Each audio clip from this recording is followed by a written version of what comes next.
Right, welcome back to the podcast. We started. Yes, we're starting now. Okay. I've got my ex. Shout out to my ex. I've got my ex podcast host Jamie Knight on the podcast. Paul, can you bring up the picture I sent you? You've already called me out for this because you've seen it as my screensaver, but I want to show you. It's going to come up here. So anyone that's watching on the YouTube version, if you're watching the Spotify version, get on the YouTube version. I'm going to put this up on the screen.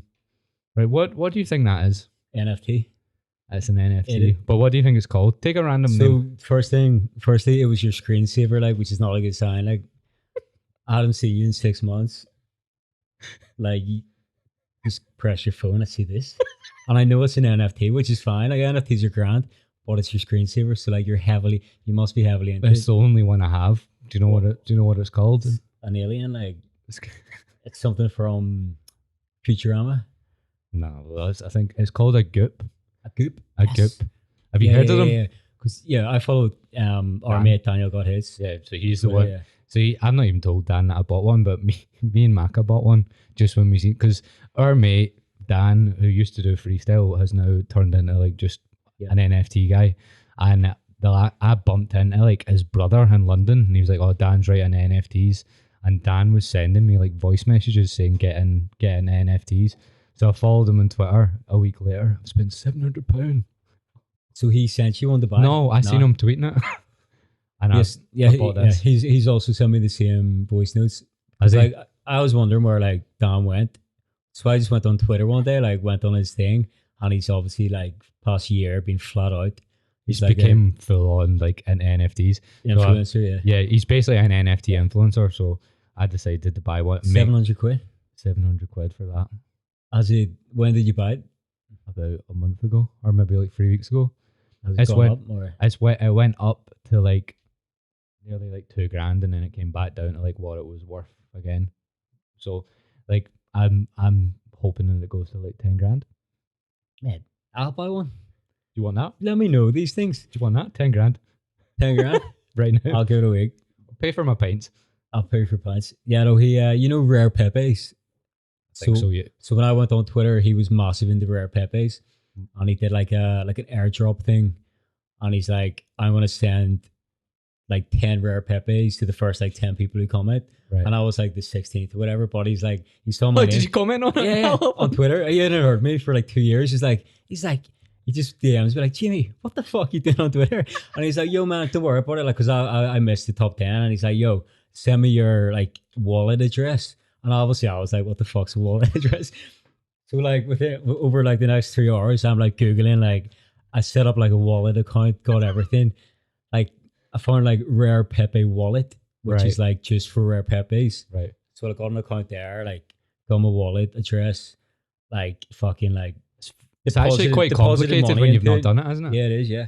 Put money into it and then like sent it to him, and he's just like, mate, that's not the right one. And then I was like panicking, then I like sent another one, and then he didn't respond. Then I started leaving him voice notes and stuff, and he hasn't spoken to me since. Really? He hasn't responded. He never.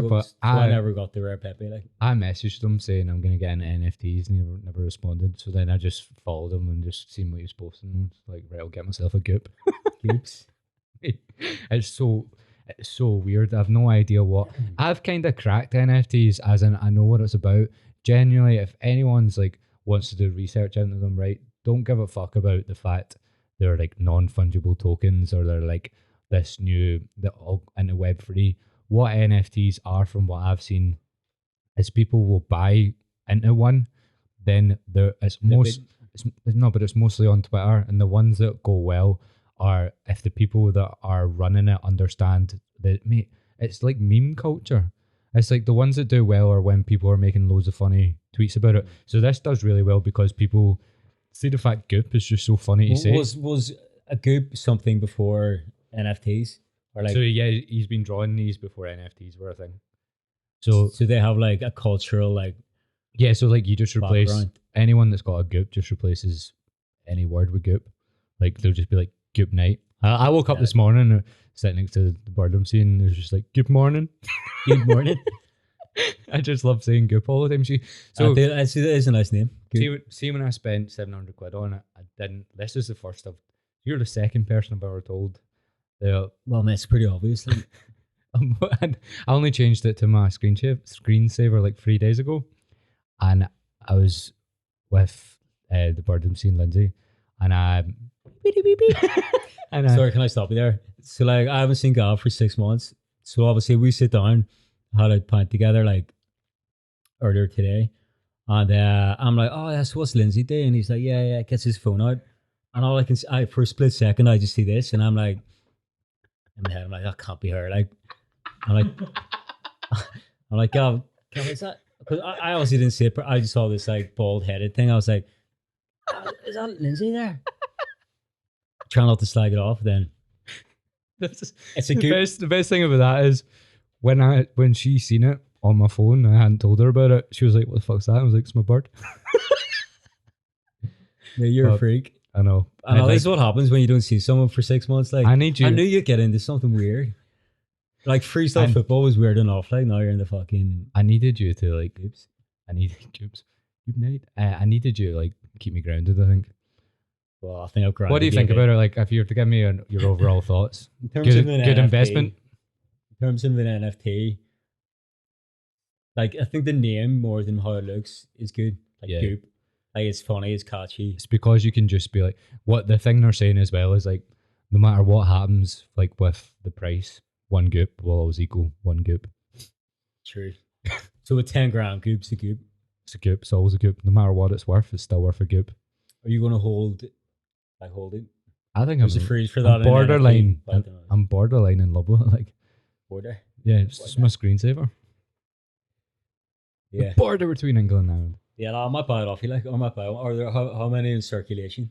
8,000. 8,000. Yeah, get yourself one. Yeah, I reckon you'll buy one. If me, Mac, and you hold one, we'll be sorted. Right. The next thing, I just don't know why I decided that you were going to be the person I was going to ask about this, but I made sure that you'd seen what he'd said. And the guy that runs the Northern Ireland football team came out with some misogynistic comments. What are your, like, did you have some, I assume you seen it on the news. Yep, saw it. What were your general thoughts as it happened? Like, as you seen it for the first time, what was the first thing that came into your head? First thing was how like cold. It's the way he said it more than anything. Well, we'll also say what he said first, right? Because if anyone's not seen it, it's a guy that he's the manager of the Northern Ireland football team for the women's, and he came out and basically said that I think they got hammered off of, was it England? They got hammered off of.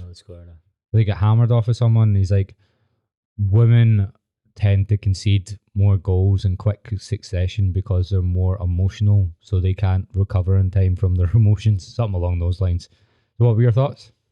Yeah, I mean, like the worst thing was just how he actually delivered it. Like it's almost like he pre-planned it, or like on his apology after, he was just like, "Oh, I shouldn't have said that." Like in the exact same tone as how he said it. That was my favorite. There's no remorse with like. It was almost just like I shouldn't have said that. And then it's like, but yeah, it's the fact like he's it's a woman's. It's if like a manager of a men's football team said that about women's football, that would be really bad. Yeah. But it's the fact he's managing like a team of women. Like his career has probably been in women's football.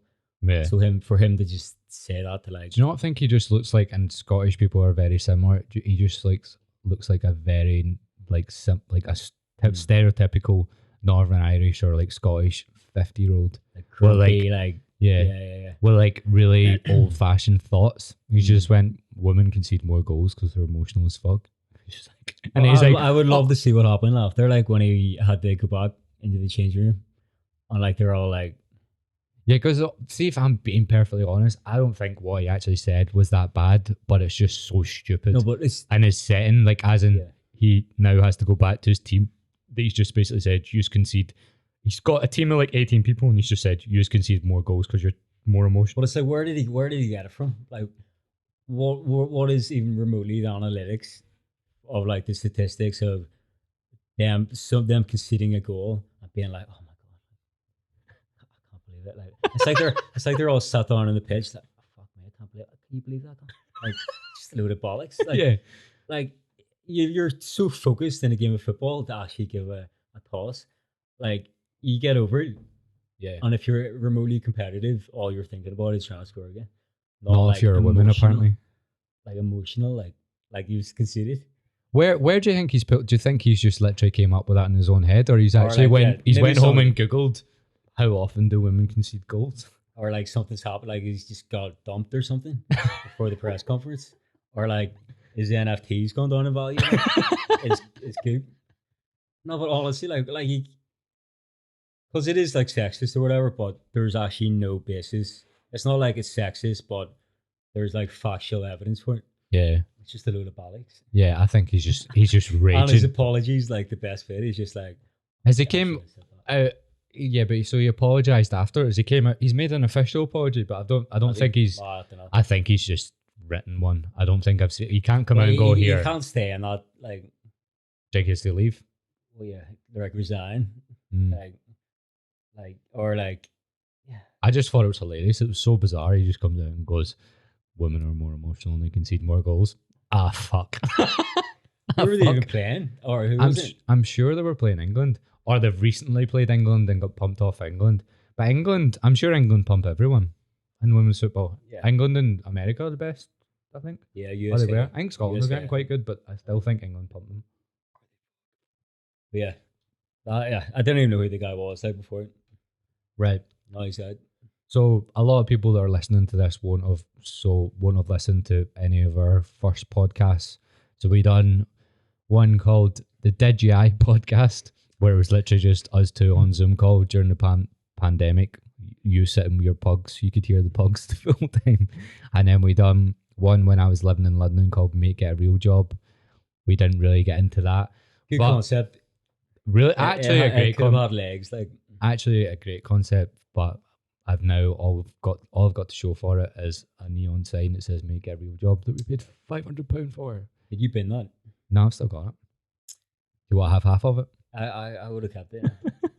Yeah, you know, it definitely had legs. Like, I think all we needed was this, basically like a studio, because basically all we had was Gav's bedroom, right? So our first guest I met once, Gav had never met, and like He also literally- turned up after like about 10 pints, mate, into my house, into my bedroom. I was like, "Welcome, mate." 15 floors upwards, then I left with a stranger. 15 like, floor. I was at the 37th floor. or fucking worse, 37 floors in a lift with a stranger. Like, this is Gav, like, sit down here, come into the bedroom, by the way. Fuck the kitchen, fuck the social area, come into my bedroom.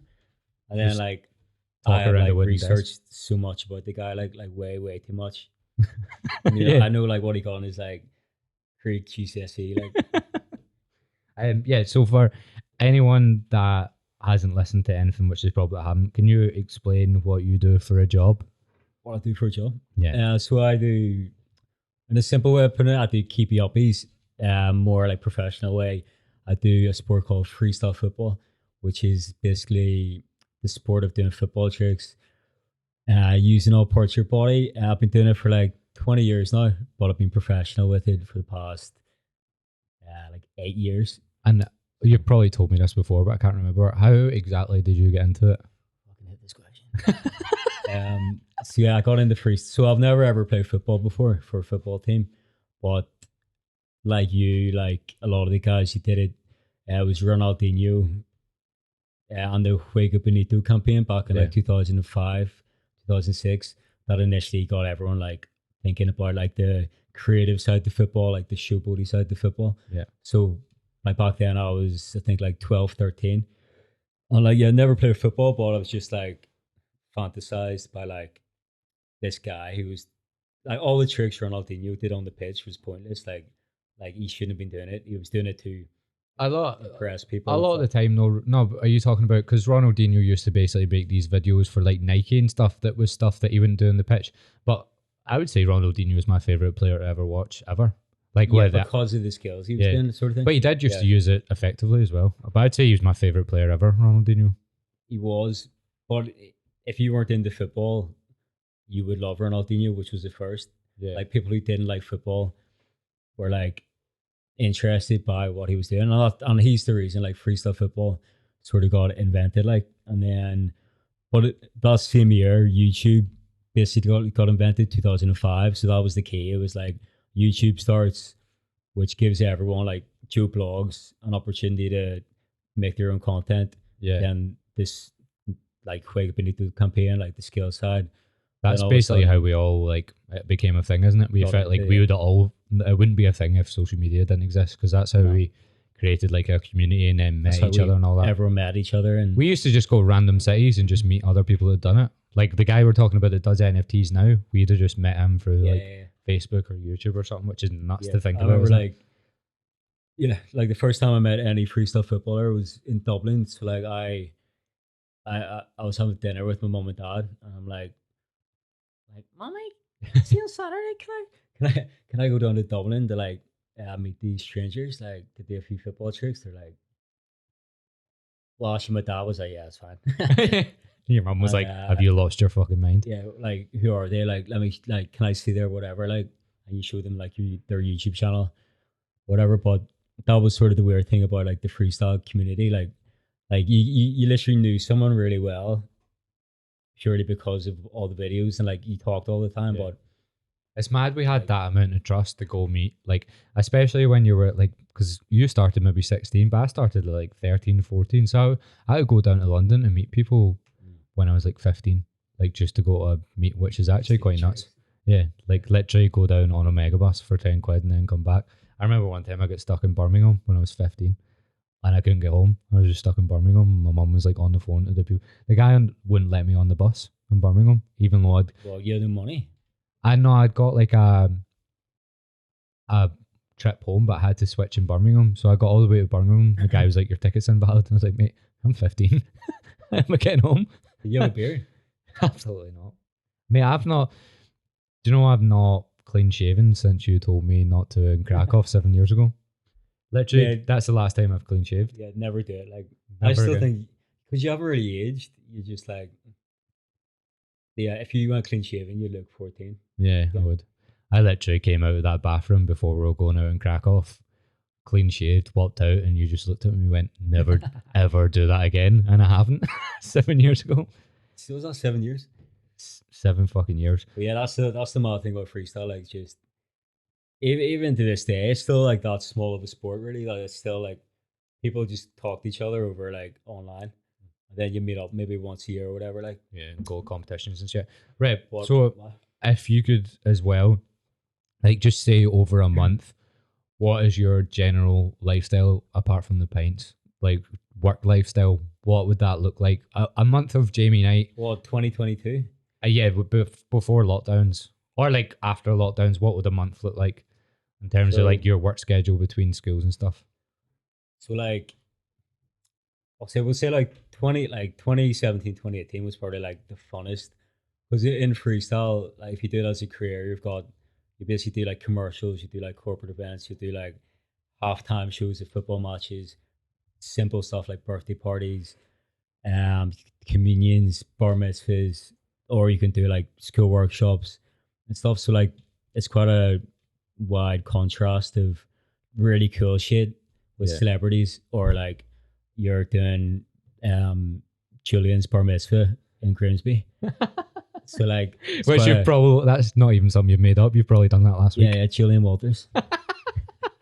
Is that a person? I don't know. I think it is. Is it Julia Waters? Was that we don't know celebrities? Absolutely. Fuck, you're synopsis. So yeah, like so back in 2017, like I'll maybe do like eight events a month. So not really busy, but back then, like because I was younger, like 24, 25, I'd be doing like halftime show at like Wembley for an England game, Yeah. sprinkling in a few bar mitzvahs. You love a And then bar you do mitzvah. like a JD job or like a commercial or something. So like, I wasn't necessarily making good money then, Mm. but like experience wise, like that was like the key thing. Because like before that, I was in an accountant for a year. Yeah. So like I quit my job to literally just experience everything. Like and like, Yeah. but now I'm nearly 30. I'm trying to actually make a proper business out of Yeah. it, and which is why I'm. Was doing more there skills. was there one moment when you were doing accountancy that you were like, right, I need to get the fuck out of this? I don't know if it was one moment. It's more like Or when More- did you realize? it was more I was shit, really bad at accounting. So like, not only did I know I didn't want to be an accountant, I was amongst other accountants my age, and I was the worst one, Yeah. and I was shit at it. even though I knew I was really good at something else.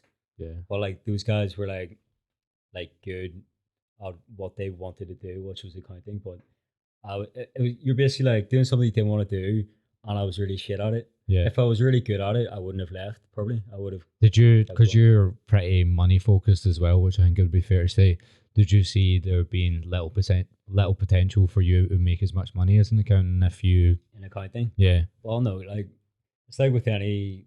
If you get Because like, accountancy, do you make money based on how good you are at it as well? I don't really know how it works. well, so you need to pass your ACA exams, which is 15 exams. So once you pass that, they're basically like the hardest exams you can do. But once you pass it, being an accountant is actually quite easy. Yeah. But passing the exams is hard. So like once you're an accountant, it's piss. It's a bit boring. Like, but then like the step ladder would be like accountant, senior accountant, like their manager, uh, associate, partner, then partner, Yeah. which is like a nice safe career path. Like, and you probably end up like on like 150, 200K Yeah. when you're like 40, Yeah. which is fine. It's just the monotony of doing that for Yeah, literally like 10, especially 15 if you're years. not good at it. Yeah. So I knew I didn't want. I knew I wasn't going to get to the point where like I was good enough to actually get there. If you know what I mean. So I knew I wanted. I love it. I just asked you this. Like, we're literally, and every time we haven't seen each other in like 4 months or whatever, we just go, how much money have you got in your bank account? I think nobody else, like, why are people so weird about that? I say it to Michael as well. We just go, right, how much money you got in, like, or whatever. Because me and Michael maybe invest in stocks or whatever. We're like, right, how much money you got in it? A lot of people are really taboo about that, aren't they? How much money did you have in your account when you left that job? You got like a few K, to be fair. But I think you started your career self-employed in the most like the most bizarre way, because you went on a 4-day bender.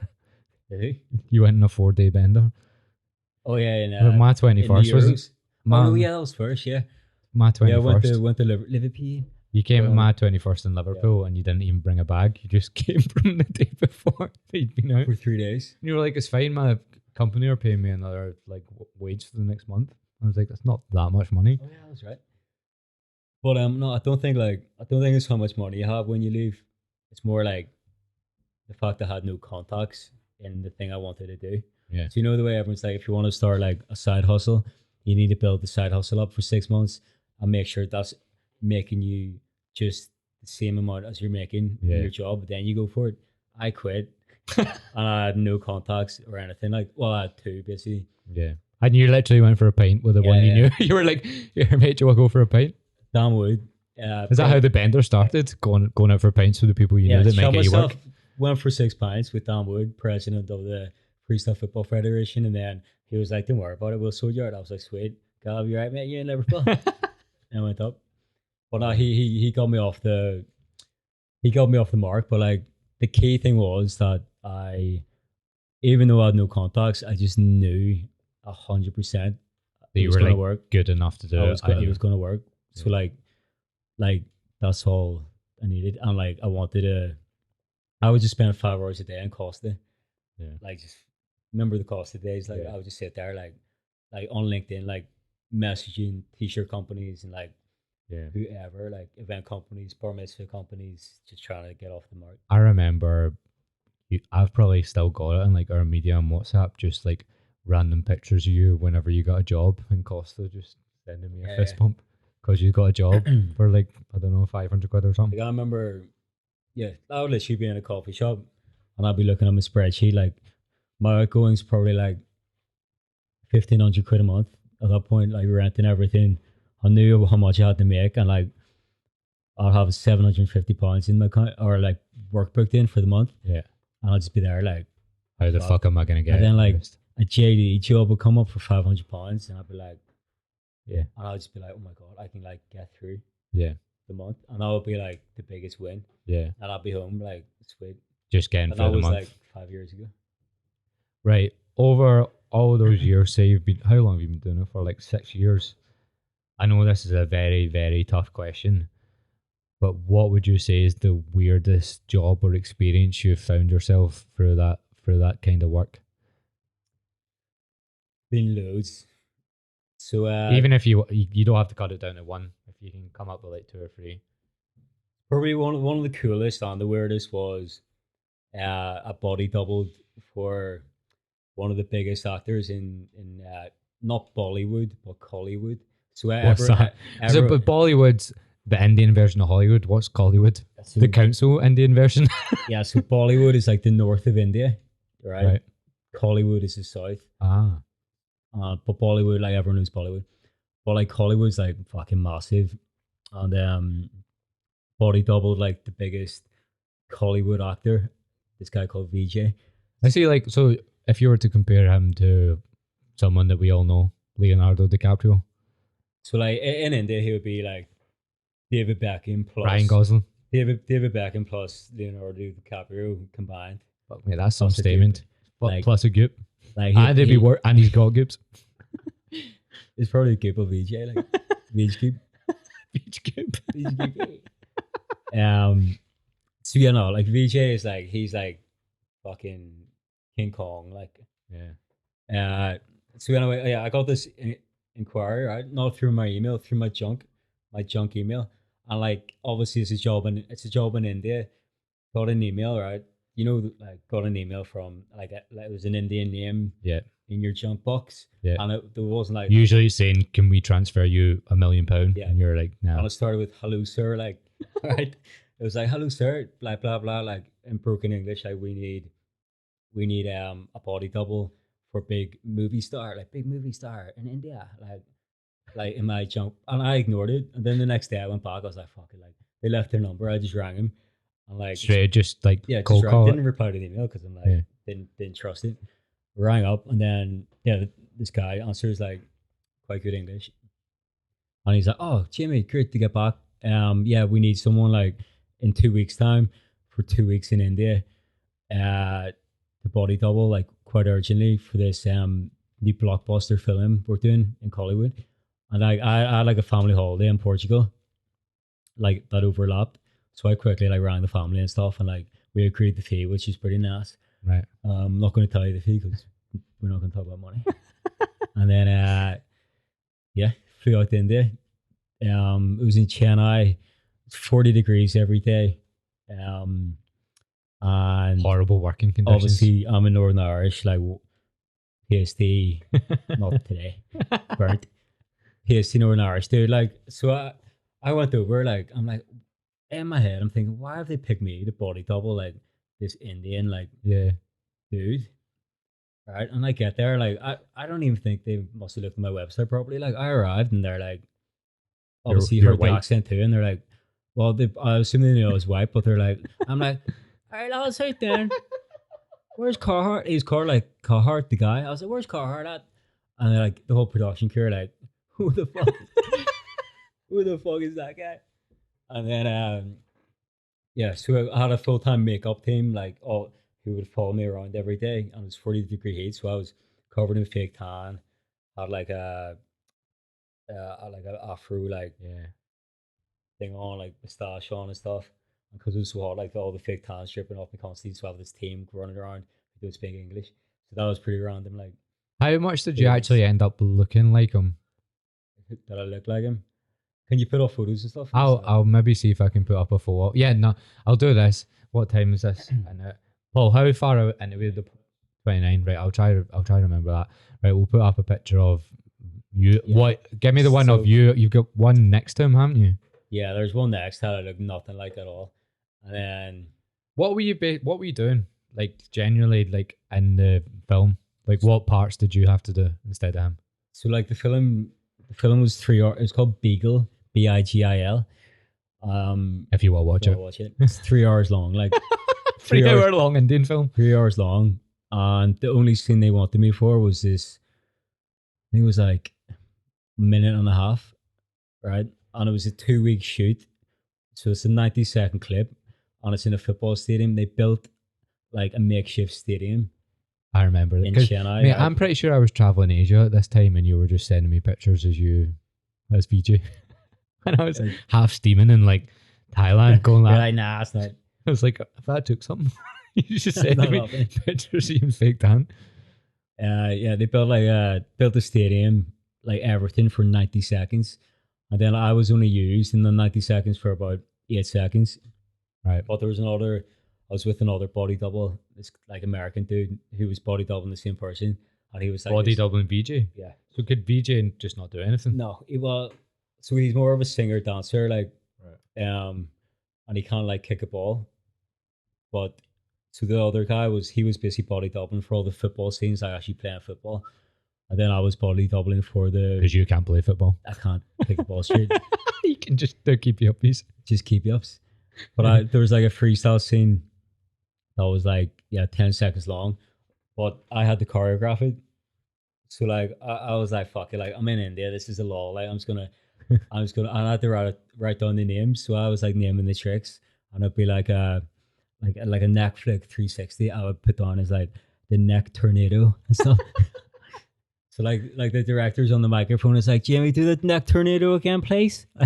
And you're like, what the fuck have I wrote down? And I can't everyone's remember. like, what the fuck is this? But like VJ ended up, because he's quite like stubborn, Right. and like basically he just found out on the day that I was gonna be basically doing like all the tricks for him, and he was like, fuck that, nah.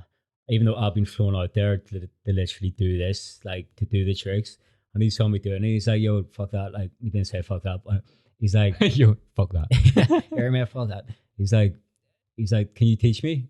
And I was like, man, I'm doing like blind heels, like ball in the neck, heel the ball over your head, like around the world, crossover 360s and stuff. And I'm like, mate, like, basically, for anyone who doesn't have a clue, he's talking about stuff that's going to take you at least like 5 years to learn. yeah, or like flat out, To do like, it the way you would do it. like 2 weeks, Yeah. flat out. Yeah, but even just to do it like so it doesn't look like you've never done it before, like you're talking years. Yeah. Like for you to do it the way you would do it, you're talking years. Yeah, years. But like he's like, no, I want to do it. Like he's like, no, teach me it. And like this is only an 8-minute clip out of a 3-hour film. So production, obviously, you have like a budget and stuff. So they're like, but VJ, because he's so famous, they're like, they have to just obey him, sort of thing. Yeah. He's like, no, teach me. So now I'm under a fuckload of pressure, like having to teach him on set, given like a 3-hour window to teach him all these tricks. So I'm like putting the ball in his neck. I'm like, look, you put your feet together. Like obviously in Northern Irish, he's like, can already speak English. And I'm like, yeah, feet together. And then like obviously fuck it up loads. And then honestly within half an hour, he's doing blind heels. Really? Like, yeah. Like, he did like 3 in a row. Wait, so instead of you actually body doubling him, you ended up teaching him? So I ended up So you're not in the film? My legs are in the film for the... My legs are in the film for the crossover. I didn't even get in the fucker. Your legs! My legs. My big white legs. How are they fake tanned? Fake calf, but my calves like fucking tiny. Just on my hands in it too. so your legs have made an appearance in a Hollywood film. And no one spotted them yet. I don't even think I made the credits at the end. Did you know? That's just like, yeah, Fucking the legs insane. Did he end up getting on with you? Yeah, did he like you? We got on well. Yeah, he's got family in Lewisham, and I was like, Right. mate, I used to live in Poplar. Like, I probably walk past you. Yeah, But yeah, like he learned all the tricks super quick in the end, and he like did it. decent. That's actually what the trick. Basically, the tricks you were telling me that you taught him are actually pretty hard. They are hard. Like genuinely hard. Like you can't just like And then nobody can just pick up a ball and do that. Really, that's actually bizarre that you could do that. And he had to do it under pressure. So he did it like he'd do a trick 3 times, and then he'd be like, "Director, let's shoot." And then it'd be like, "I'll quickly run, put the ball in his neck," and it'd be like action. And like a defender would come, and he would just blind heel, like No way. while sort of playing the character too. No way. That's fucking. And I was like, "Fuck me!" But also I was like, "Man, fuck's sake, I'm in India." Like, how do you feel doing a podcast 3 beers in compared to sober as fuck? You prefer it? Yeah, it's nicer, but it's harder to talk about like impressive professional stuff you've done when you're like, When you've got a goop on the Is telly. that still there? Just keep it there. Gives a nice effect to the podcast. Did it hurt? It's a goop. You've changed. Don't be racist. You've changed. Sexist. What was I going to say? So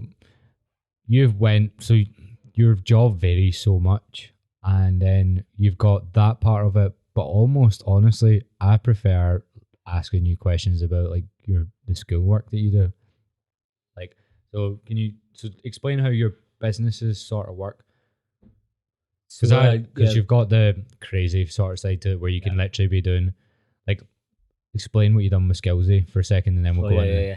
It's so weird. Like, see when you ask, like, what are the best jobs you've done? Like, because of lockdown, and because I'm so heavily into the school stuff now, I'm like, I'm having to actually go back. It's almost like a different career, almost going back to these like cool stuff.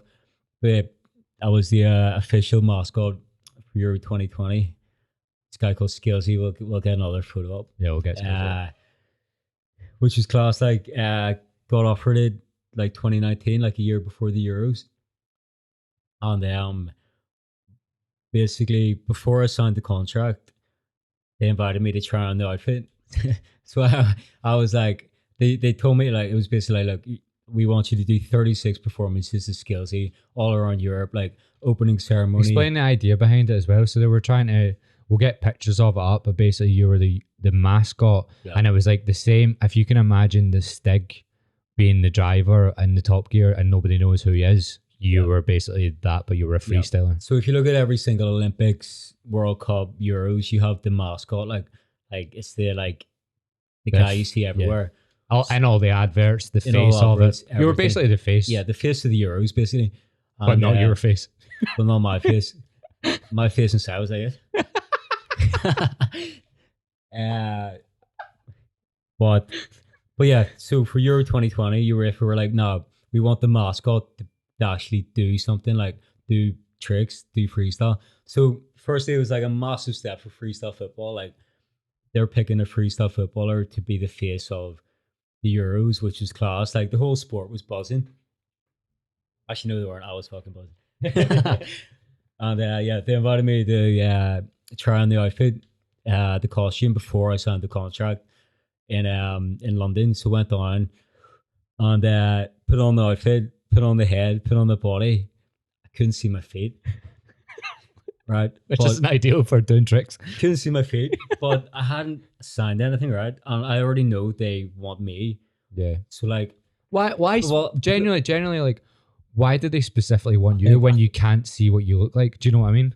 You can't see you, so why do they specifically want you? I think height. Well, I think it was is he good? Right. Is he good? I was based in London. Right. Okay. And I was the height that was needed. Just the height, basically. It's 5'10". 5'9.5". I think the half finally fucking helped. I've always been rooting the half. Yeah, the half came to fruition. Never said that word in my life. And so literally I'm there. Like, I can't see my feet. Obviously, you're not going to tell them that. Like, I just want this sign sealed. I know, like, you know as well, when you do freestyle, like, people are always talking to 3 other people. Yeah. So I was just when like, someone asks you, can you do a job? They always have 5 other people there. So I put it on. I was like, oh my god, like, I look like an absolute plonker. Like, what else to be expected? Yeah. And they're like, do a few tricks. I could see the top of my toes, right? So like, I'm using like 15 years worth of muscle memory just to like juggle this football. Like, and I'm like, guys, you have nailed it. They're like, sweet, jackpot. Like, signed everything like the next week. And then the first big performance with it was at the Ajax Arena, like November 2019, I think. It was like a qualifier, a Euro 20. It's a Euro qualifier, but it was like the Skillsy reveal. So it was a secret to that point. And they're like, right, this is the big performance to reveal Skillsy. So 55,000 people in the Ajax Arena. I'm in my Skillsy outfit, and the big reveal was at halftime. So like, because I had to be hidden, they put me like on the touchline under a stage, under a big blanket before kickoff, right? Yeah. So I'm in complete darkness for like about an hour, like 50 to 60 minutes. I'm in pitch black, right? Knowing that once they reveal the thing, I have to run straight out into the center circle to do tricks in a costume where I can't see my feet, right? So this is all running through my head. Like, I'm just sat there like roasting, like, and we can even get the video up, but like then the big announcer comes on. He's like, introducing the Euro 2020 mascot, Skillsy. Whips out the thing. You know when you're like, we were in a pub, right? It's dark. You go outside. You're like, how are you comparing this to a pub? Well, like, I'm in complete darkness. So imagine like you're running on the pitch where there's floodlights. Genuinely, like, because I'm you're like- you're a bit of a weird guy. Pardon? You're a bit of a weird guy. What was genuinely going through your head when you're running on Skillsy? Well, when you're performing, you're like. But even no, but I know you're performing, No, but you're performing under you're on like adrenaline. You're on like you're just thinking and it was a choreographed routine, so you're just thinking next step, next step. Right, okay. You're not like, oh my god, like Yeah, like okay. there could have you're been, trying to really be like, fuck, right? there next could have bit, been next no bit. one there, and Yeah, okay. I would have felt the same, if you know what I mean. Like the crowd didn't bother me. It was like, Yeah. fuck, what am I doing? And it was also like, shit, I can't see my feet. So like obviously my eyes, like I couldn't adjust my eyes quickly. Yeah. By the time I got to the center circle, they just come back to like life, and then like I'm waiting for the two other freestylers to finish their bit. I had spun the ball on my finger. I was wearing gloves. Do you know how hard that is, right? Yeah. Spin the ball on my finger, like get it. I'm like, sweet, go like that, do that, Yeah. which is sweet. I'm on to the next step. Then I'm juggling. I'm basically blindfolded juggling. I'm like, come on, like, my body's just like used to the movement. And then I crack in around the world, get there around the world, and all I have to do is kick and then do a spin. Did Right, it, okay. did it. Okay. And then like Do you have no nerves doing that? it's the adrenaline. Like I think I would have nerves with the fact that I would have nerves in general. Like I'd probably be more nervous than you doing stuff like that. But I think as like the dress and all, like the way you're dressed and stuff would really fuck with me. Because yeah, I don't know if nervous is the right word. Like it is. It's just, you know when something's just, it's just so random and funny, and like it's just like a YOLO. It's like, look, I'm the mascot here, like in Holland. Like you just have to almost laugh at it if you fuck it up. Yeah. You know what I mean? yeah. Do you know what the most bizarre thing I'd done with freestyle was? I done a Rangers Hibs game when Rangers and Hibs were in the championship, and I had to do a little bit of freestyle 2 minutes before the game started, right? And then they made me. It was the first game of the season, and they made me walk out with the players. Like as in, Well, you like know one when of the wee kids. you know when the two captains Yeah. stand and then the refs in the middle. It was the Rangers captain, the ref, then me, then the Hibs captain. and the wee kids too. There was no kids, were just me. Oh Just my I was God. like one of the front people, right? And they And only Rangers too. yeah, Rangers and Hibs, and no one told me that I was going to do this, and no one told the players that this was happening. So I had to like run out first, do like literally 30 seconds of tricks, and then stand like where they all line up. So then I was in the middle of it, and the players all had to shake my hand. You know when Oh my players God. shake, so they would go Yeah. shake up everyone's hand, then the ref, then Yeah, my yeah, hand, yeah. and like I'm shaking like Liam McCulloch, who yeah. plays for Rangers, hand. Like no idea why we're doing this. But that's a good example where you're just like, this is fucking funny. Yeah, Like, no, I was pissing myself Yeah, because they're literally getting up for Rangers against Hibs Yeah, in the big game. championship, yeah, massive game. And you're like, I'm sitting pissing myself. I'm Yeah, like, yeah, yeah. why am I shaking this Well, guy's it hand? could be so easy to get nervous there, but that's what I mean. It's I like, would just piss myself. it's I found like, it funny You're like, what the fuck is happening here? Like, because it's I feel like freestyle got you in loads of positions like that Yeah, where you that's just it. be like, because I where get the- asked all why the the time, it's like, do you get nervous? I always, the bigger the occasion, like I just find it funny. Like, yeah, like, you always see a story and everything. yeah, like Like that. even like the Champions League final as well. Like, if you cheer up it, like, So you know what I mean? well, we done the Champions League final in Kiev, and that was probably when I first because you used to get me jobs where you have a company where you teach freestyle to kids. Anyone that wants to check that out, whatever, if there's any teachers or anything, you should like if you want to get Jamie to your school. Yep. Generally, It's called, you should check it out. Freestyle football workshops. Well, I used to do Nice and some of short. them, and basically you do like workshops teaching kids how to do freestyle.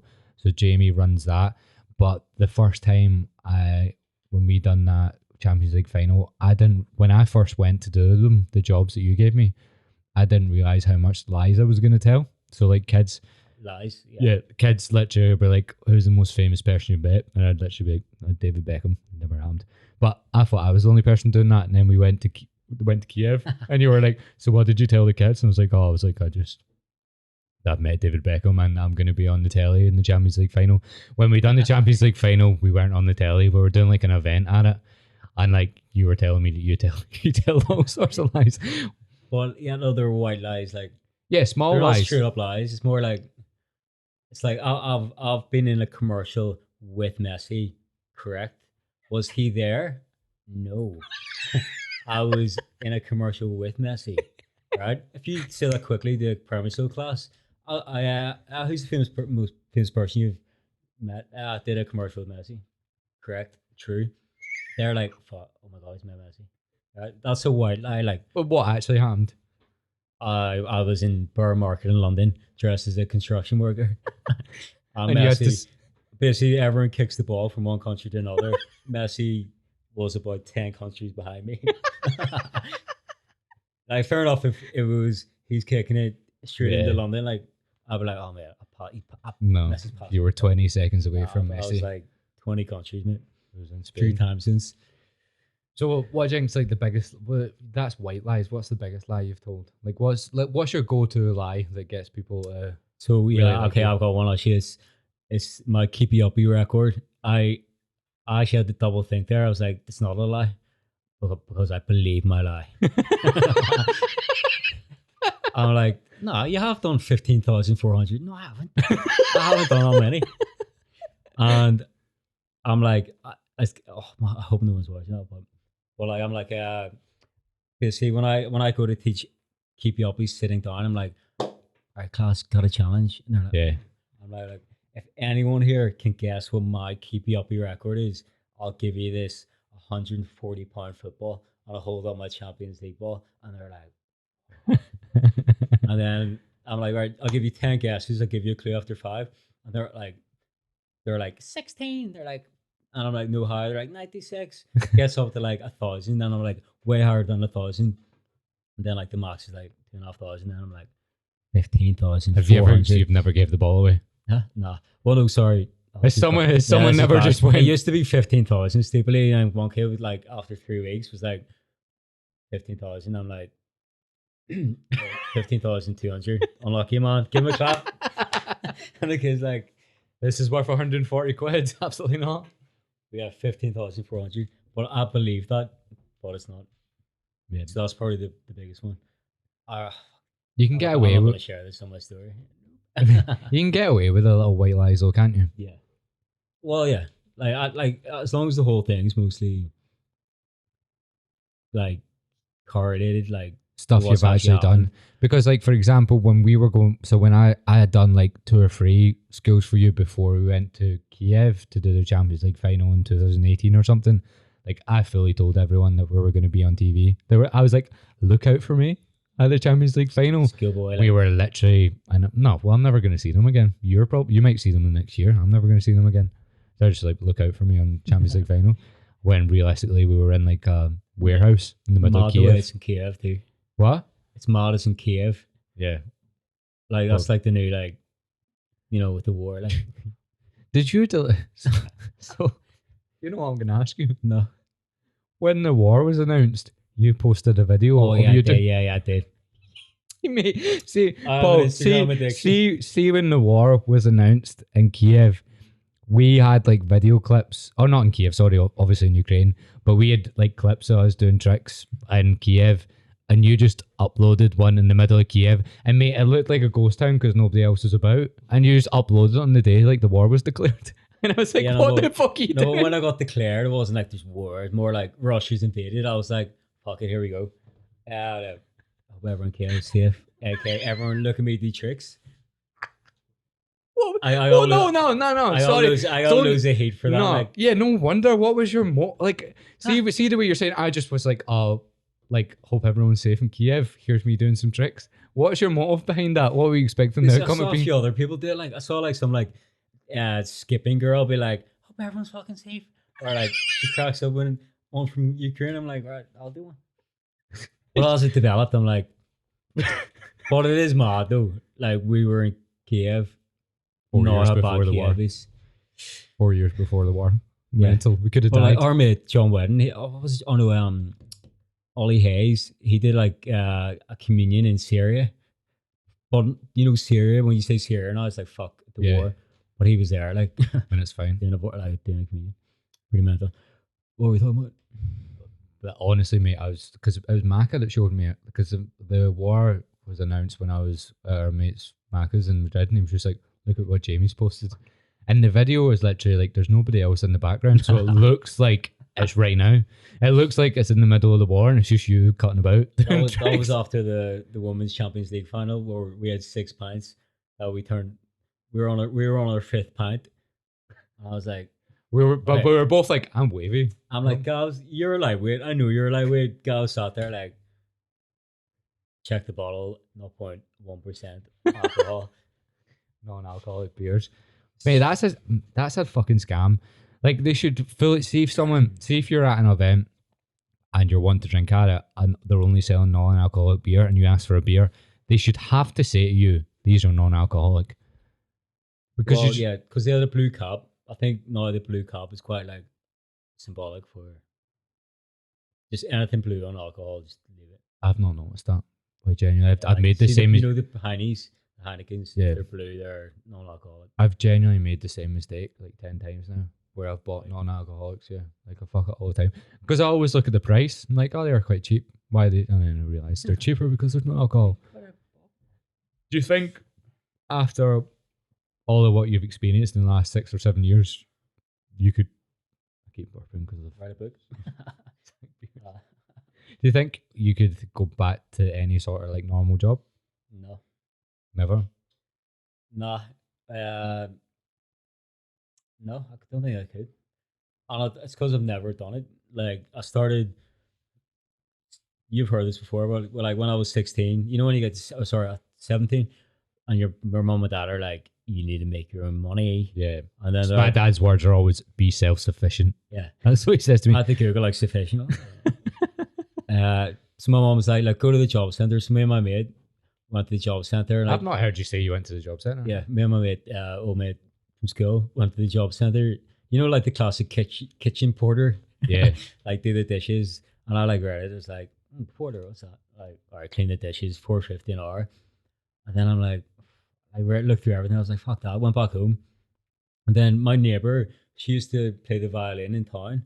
Right. And I was like, I asked her like how much she made. She made like 30, 40 quid. I was like, compared that to a kitchen porter, like roughly the same per day. Busking. For busking, yeah, for busking. And then I was like, you know what, fuck it, I'm gonna get a bucket. So from the age of 17, I was like, put a bucket down in Belfast city centre, made like 170 quid in 3 hours when I was 17. That's fucking nuts, isn't it? So I was like doing the miles with the kitchen porter per hour, like that per because hour. my first job when I was 17 was in a factory and I done an 8-hour shift for like 6 quid an hour. Whatever. 6 quid? Whatever it was, 6 quid. Yeah, like I was getting paid the same as everyone else. How much is that? I should have stayed. Well, how much is 60 that? 60 quid a day, 10 hours a day. So you made like 3 times yeah. and like less than half the time. Yeah. So like from a young age, I was like, I can just do this. Obviously, I went to uni and stuff, did A levels, so I was always like, yeah, I can just pass by making money doing this. Yeah. And then like that just developed really. So like going back to your question of like, would I go back to work? I only really worked for like proper job for like 10 months. Is that how long you done an accounting job for? That's quite. I didn't realize. Everything else has just been me like doing freestyle, which is obviously has a limit. Yeah. But like ultimately, what it is it's just business now, isn't it? Like it's there's so much more than just doing tricks. It's networking. It's basically mostly it. Getting on the pints with people. Getting on with people. Getting on the pints with people. Knowing how to use your skills to fucking like expand it and like yeah. So like I think I'll just take that on. I hope, or else. What do you actually think you can do though? That's like, say you get to like 35 and like you get an injury or something. What can you do?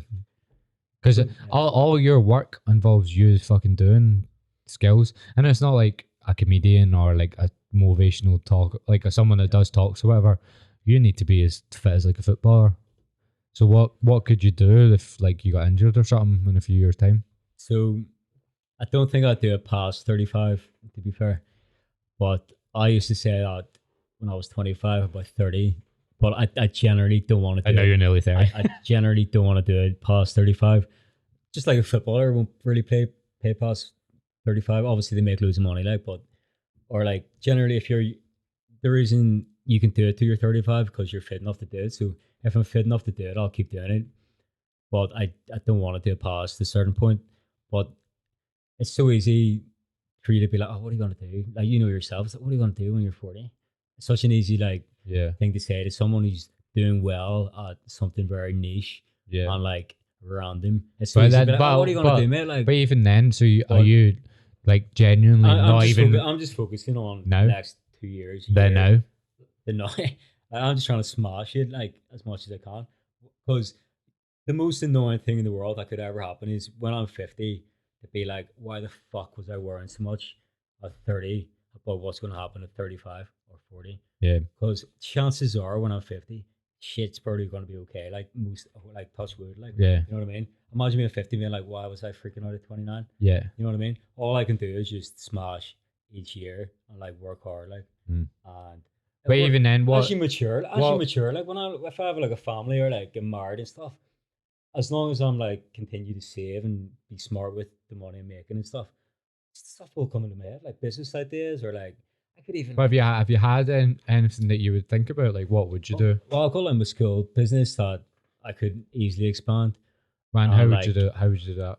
Go into other sports, branch it out. I've had ideas to like breakdancing and stuff. Not just have freestyle, but do like freestyle football, freestyle basketball. Well, yeah, freestyle basketball, like breakdance, jump rope, whatever. Like what I found out about the primary skill workshop market is it's actually massive. Like, yeah, like the amount of money in it is like massive as well. So like there's room there, but I'll probably get bored of that particular thing. So I could always have that on the side, and then like, oh yeah, I just trust myself to like.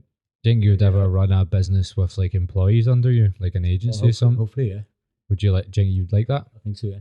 Hopefully, I don't. It's hard to answer because like I'm no, not. I know you've never done it, but do you think you would like it? Because I always thought about this idea to see with like coaching and stuff. It gets to a certain point, if I've got a certain amount of clients or whatever to expand, I either have to offer like low ticket coaching that's more of a automated service, or I could like employ other coaches or get people to do loads of stuff, like as in help me with my content or help me with like the sales sort of thing.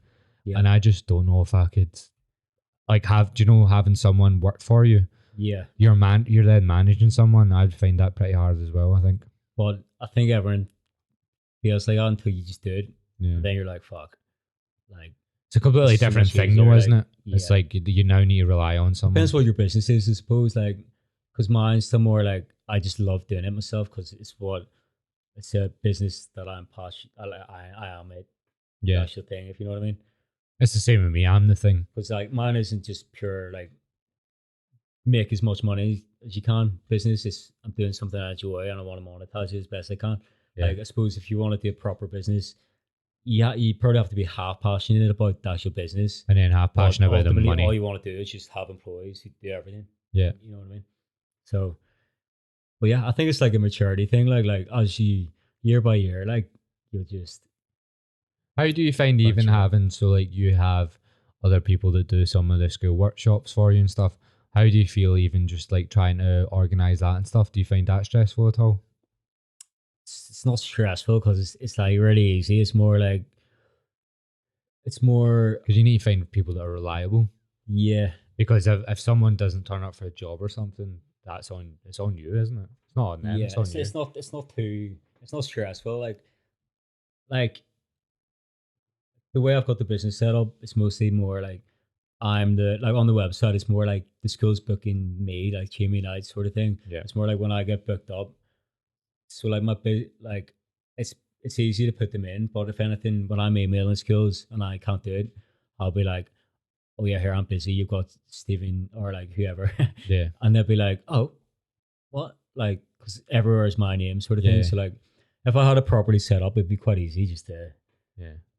And then you take a cut, but like the cut isn't that big and stuff. So like, I don't know. Like in 5 years' time, I can't really see this being my main income just from taking cuts. Yeah. Right. So you always think you're going to be the main guy until I want to maybe do something else. I don't know. Do I know what that is? That's what I want to ask you though. Like, what can you what could you potentially see Jamie Knight doing? Well, I don't know. Like, and I don't know. What do you like outside freestyle? Huh? What do you like outside freestyle? Well, I got into running and stuff like, but I mean, like you're talking about like, oh, that's like saying to like Elon Musk or something. Oh, okay. Or like, no, but you're basically like, here, you're really good at what you do, but what do you like else that you can make a business out of? Like, it's just a stupid question. Like, it's like I've spent the last 15 years to get to the point I'm at where I'm doing really well with what I do. So like, Fair enough, to be asked like, yeah, but what else? You're like, man, you maybe like, no, I'm like you need to smash what you're doing right now, Yeah, fair. and like you by all means have a plan, like, but like, I don't want to do freestyle when I'm 40. I might, like, if I told you 3 years ago you'd be a PT, you'd be like, what?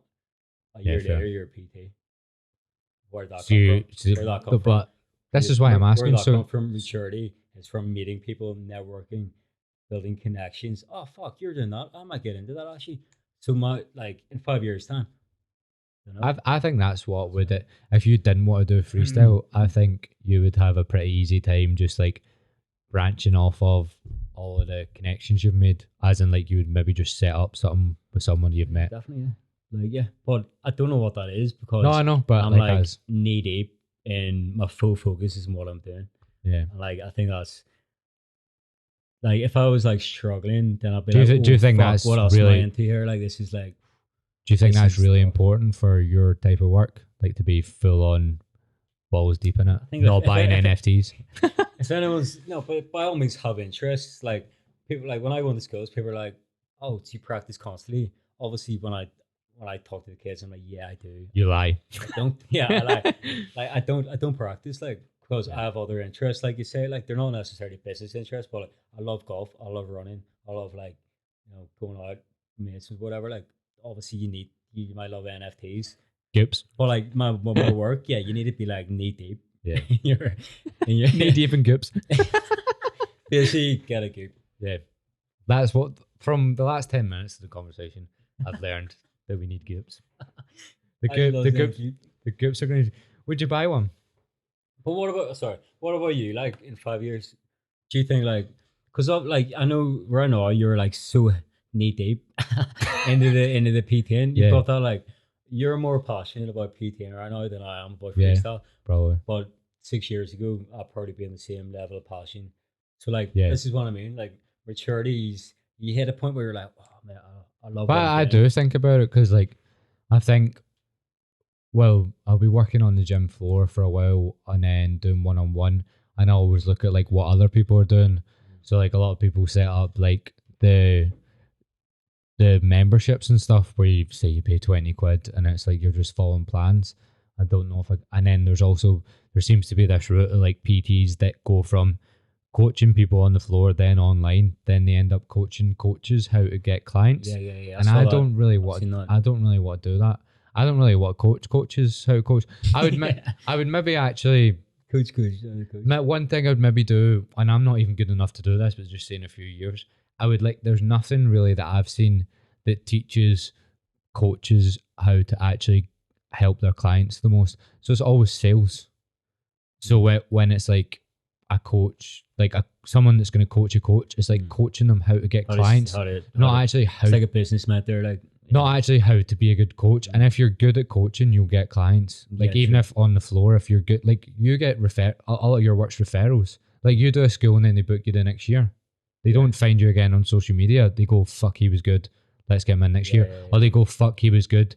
There's 2 schools in this town that would maybe like him. Or one of my friends is a teacher in another school. You probably do get work like that, don't you? There's referrals from schools. That's key, yeah. So I think a lot of the business and coaching, if you're a really, really good coach, you don't need to worry as marketing's obviously important. But if it's on float, like I just think there's nothing out there that's really helps coaches get better at, even if it's just literally because it's so much different to coaching yourself how to do like a deadlift compared to like the cues you give someone that's never deadlifted before.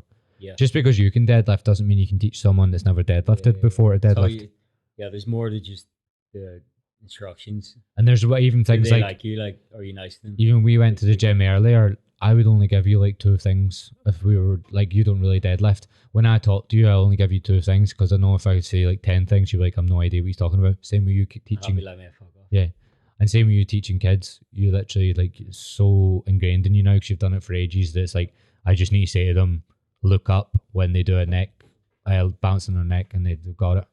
So there's nothing like that for coaches teaching. Because, mate, there are so many shit fucking coaches out there that go in these groups and now they think they should charge $1,000 for 3 months when they're shit at coaching and they've not learned how to coach. They just think now, oh, I should charge loads of money when you're shit. Like, you're terrible at it.